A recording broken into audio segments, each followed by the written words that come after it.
Alright, hi. So, this was not supposed to be the video that I'm about to make, but I was about to make another video. I was looking close at myself in the mirror and I realized my eyebrows are terrible. So this is going to now be a how to wax your own eyebrows tutorial. Oh my goodness. So I'm zoomed in now and hopefully you can see the detail. Still trying to figure out the ring light setup, but we'll get there.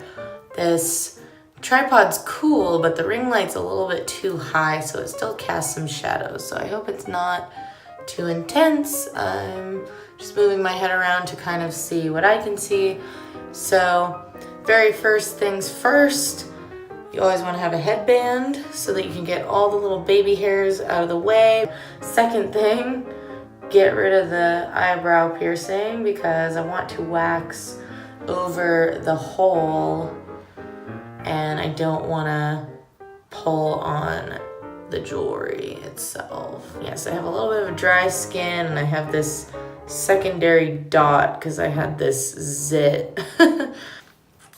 So you can get all of this stuff at Sally's, I'm pretty sure.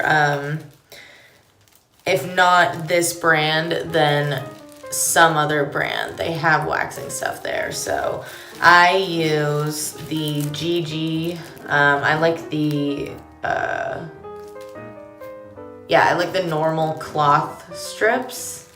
They make them out of like different materials, but I like these ones the best. These are the ones that I'm used to, and they're not too big, not too small. They're not the normal size that you would use for eyebrows. They're actually a little bit bigger, but I like a little extra room to work with, so I like this size because no matter what you do, it's gonna be enough space for the whole brow. Not that I do it all at the same time, but it just gives you like that, you know, area, that space to move around. Plus I usually use the same strip more than once, just to conserve and not make a bunch of trash. So then the second thing is little waxing, I don't know what these are called, like popsicle sticks, but they're wooden sticks, I guess. And they make the bigger ones that actually are like the size of popsicle sticks, but these are the little tiny skinny ones. And again, I like these because they have more of a precision application. Sometimes I break them in half, so that's why I like to keep them in a bag, because they just, in their original packaging, in the cellophane, they kind of just spill all over the place. And then last but certainly not least, pretty important, you need a little wax pot. I just got a singular one. I've just had this for a while, works for me. You just stick the little wax cartridge thing in there. See, that's like the wax, the separate wax product. Just stick it in the top and then you can just use the product lid as the lid for the whole thing, and I just keep it in there. And I think this was like a honey wax or something because it's like that golden color. Let's see. Yes, it is. It's all-purpose honey and it's spelled Honee. So these are all by GiGi. I just like the brand and it's affordable. So things are starting to heat up. Actually, I am going to switch views so I can kind of show you me poking around in the wax pot. Okay, so this is our wax, and it doesn't look like much is happening, but as you can see around the edge, it's started to melt.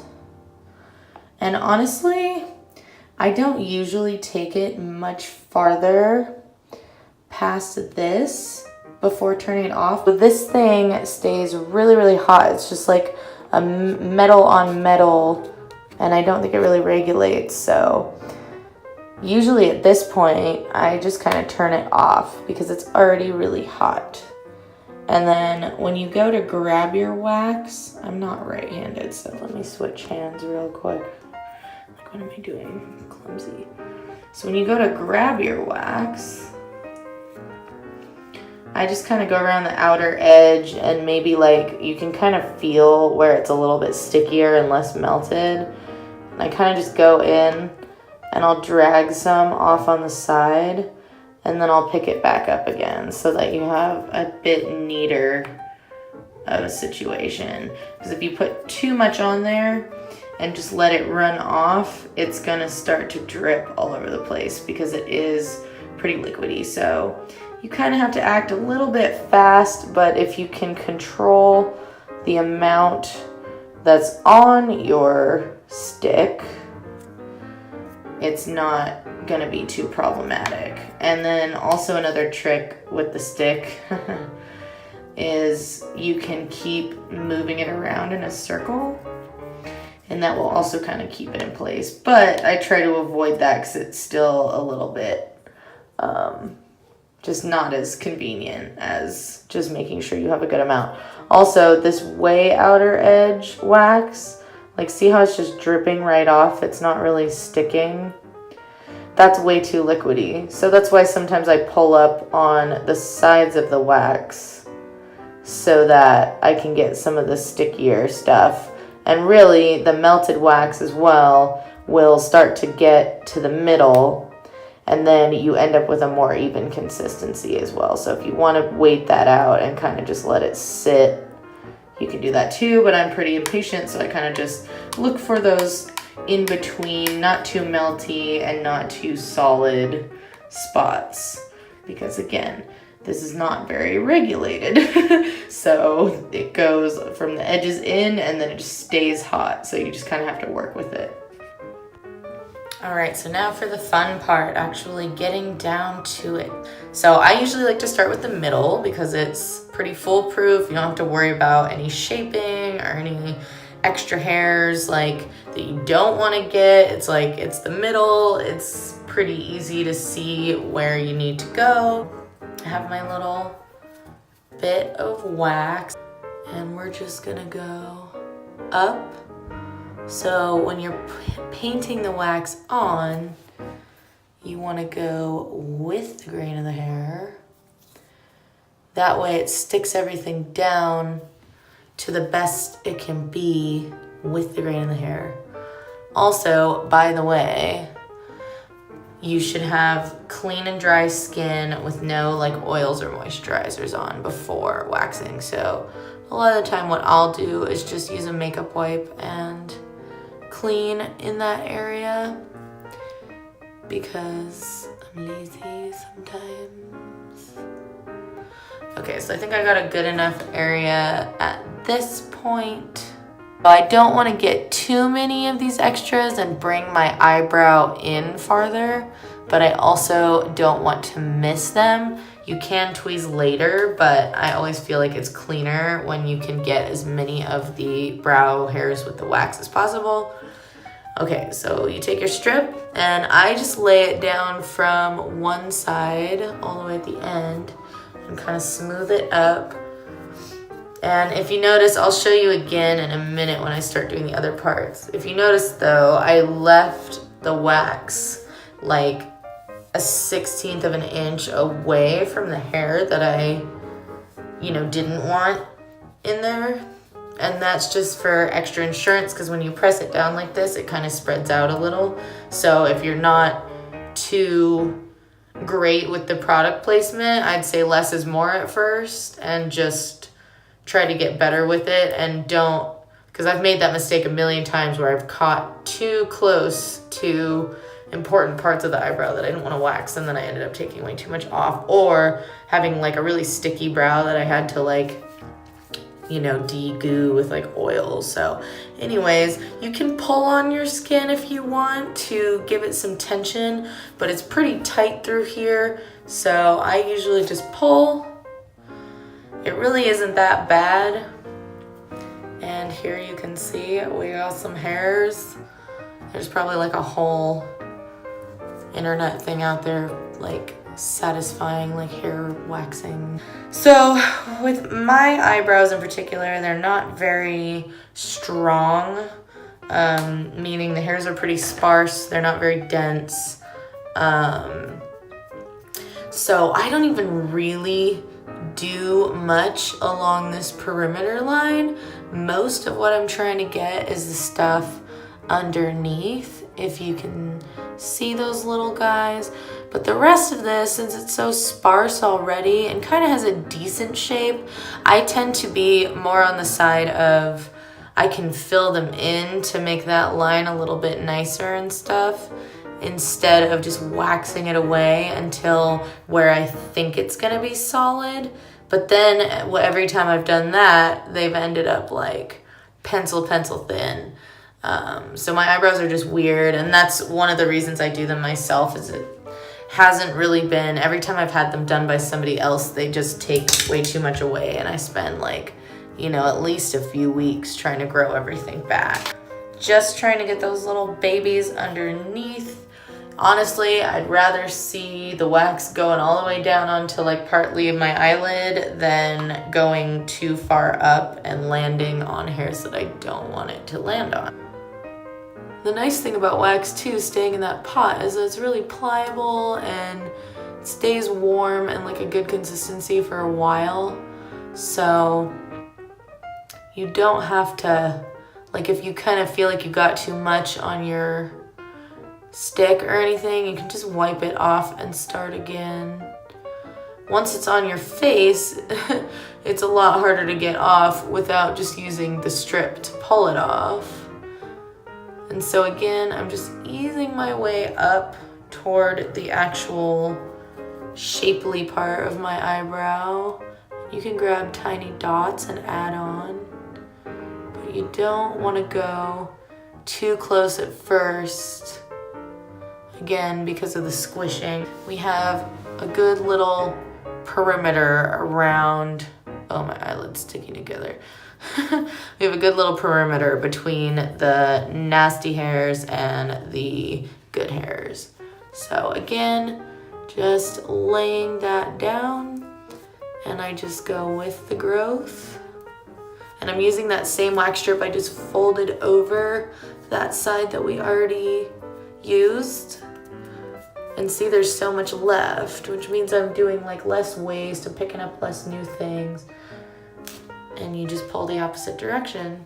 And again, there's a lot of little baby hairs in there. All right, let's do the other side.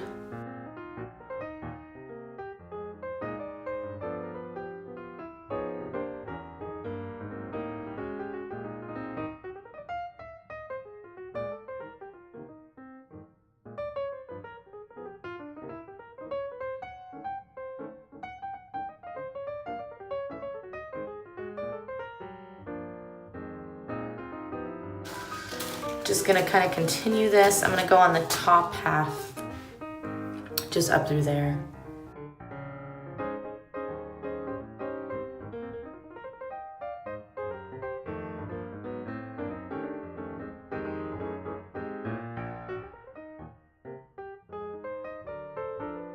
You don't really need a hugely thick layer either, just enough to cover the little hairs.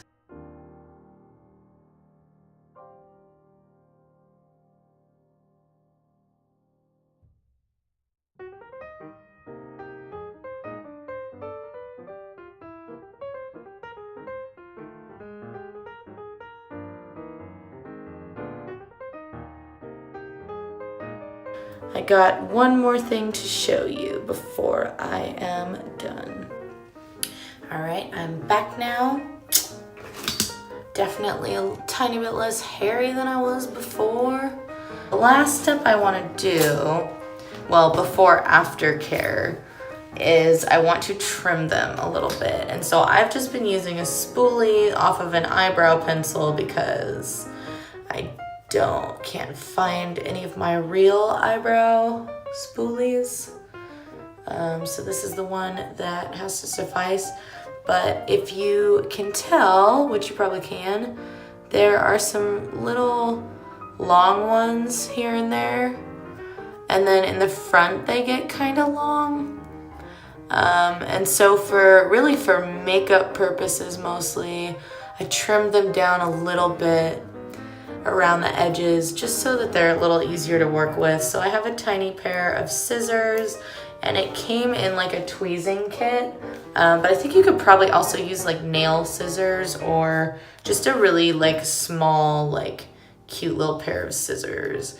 And so I just go the opposite direction that they're growing so that I don't push them out of the way. And I just snip those little tips off. And so I basically will brush them up and kind of snip anything that's sticking out. Just real softly, nothing too crazy, because I don't want to take the shape of my brows away either.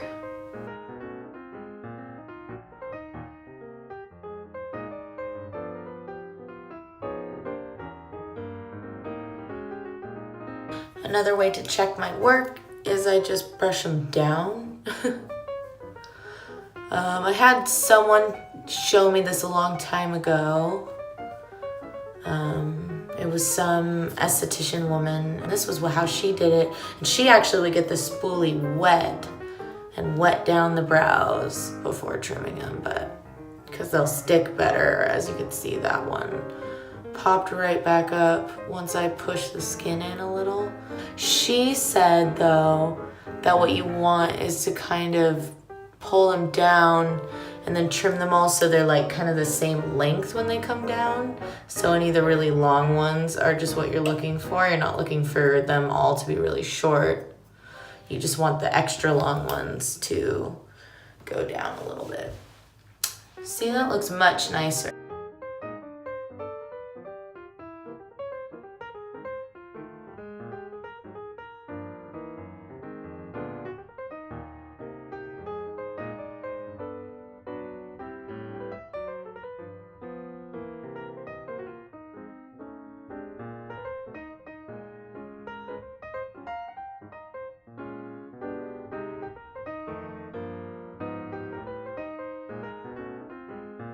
All right, that seems pretty satisfactory to me.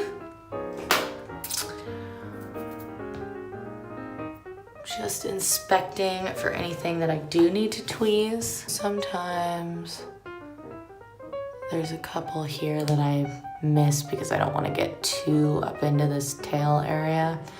There's a couple that look a little bit messy there, but I usually just leave them because this tail is pretty sparse. I suppose I could get that one too.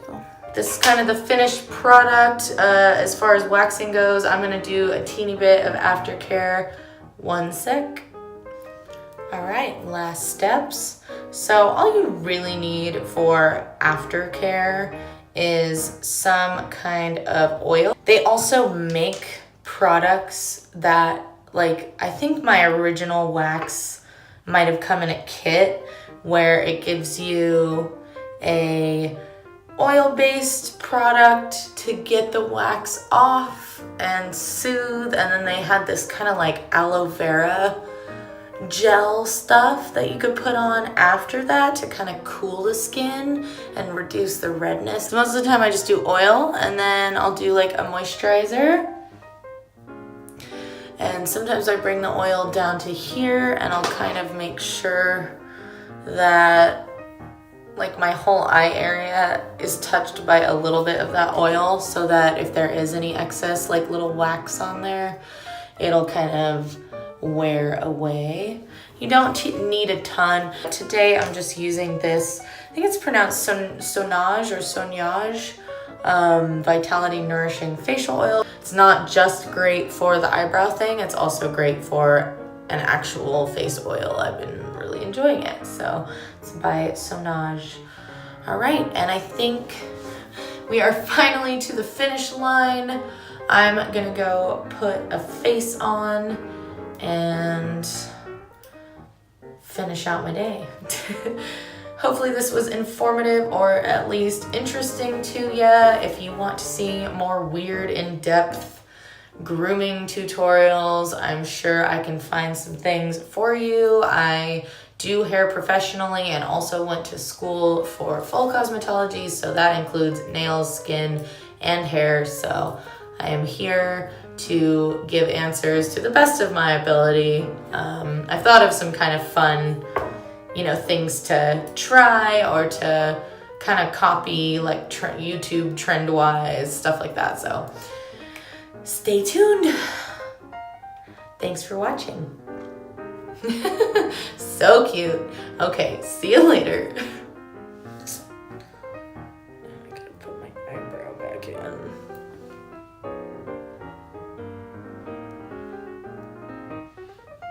That scar looks like another hole. Oh, yes. First try.